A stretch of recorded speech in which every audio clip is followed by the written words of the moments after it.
coming through my door. Find your place and settle in.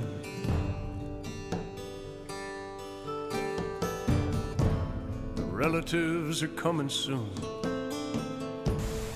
If your life is a mess, the people you're hanging out with are a reflection of that. When your life gets better, when your life starts to evolve, then what you'll realize is that the nature of the people that you're hanging out with evolves and changes. That's why our relationships change so much when we go from being a disaster area on wheels to being sober and together and responsible. And I mean responsible to yourself, but responsible and creative and committed. Bradley Quick is a very authentic guy. He's a very creative guy. I've known Bradley for, I don't know, 5 or 6 or 7 years. I kind of known him forever. You know, there's some people you meet them and it's like you don't need to know them for very long to know that you've probably hung out in the bar in Star Wars together in some other lifetime. But Bradley's a real deal and I have great respect for him. He works from a place of passion and he does what he does because he loves living and he appreciates life and he appreciates the courage that it takes to show up the way you guys have shown up. It takes a lot of courage to be here.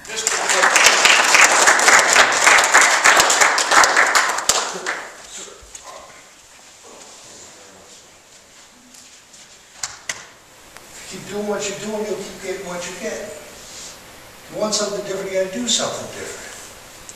How do I know that? Because I had to do the same thing. No change, no gain. No change, no gain. No change, no gain. How did I get here? How did I get to this place of standing in front of you? This place of being invited up here by Ken Sheets and Lee McCormick. I'm from Los Angeles. I came up here specifically for this meeting right here, to talk to each and every one of you. That you can walk out of here a new individual. You can walk out of here with some ammunition you may have not had before this group meeting. This is all about you. Because I'm going to walk out of here and I'm going to have a great time tomorrow. Sunday I'm getting on an airplane. I'm going back to Los Angeles. That's where I am. My most important task though at this moment is to impart a bunch of information to you that you may not have yet in your arsenal, yet in your consciousness. I want to touch your soul so you have the ability to change as I have.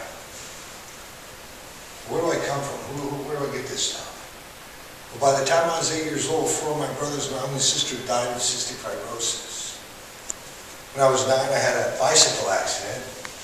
When they first pulled me to the hospital, they told my parents I'd die by morning and be told to bedridden vegetable for the rest of my life. 17 days into this excursion into the hospital, they wanted to turn off the life support systems and let me die. My mother, the same woman that I figuratively speaking kicked in the teeth throughout my entire drug usage. Woman I lied to, cheated to, and everybody else said, no, you're not going to kill my son. Well, you're not going to kill my son, she said to the doctors. So there I lay in this coma. My entire right side paralyzed. Couldn't walk or talk. Half my right eye blind. No coordination in my left side. It's messed up. Came out of the coma and again, against doctor's orders, Mom took me out of the hospital. Put me in a wheelchair, wheeled me out of the hospital. Had to tie my upper torso to the back of the wheelchair so I didn't fall out and hurt my little self. Got me to the car, put me in the car, took me home, got me into a bedroom. I had one younger brother left at that time. His name was Blair. He died in 1979 in an automobile accident. The day I got bailed out of jail on 4 counts of attempted murder. That's a whole other story. We don't have time to go into that. I've been through a little bit. So, they put me in a twin bed, slid the twin beds up to one another. Mom would sleep in one, I'd sleep in the other. Mom would change my diapers, Mom would feed me. Mom would take me and put my feet on her feet, her arms underneath my arms, and walk me and talk me. Bradley, you can, and Bradley, you will. exercise I didn't want to do. I wanted to shrivel up and fade away. I was gone now. At 4 years old,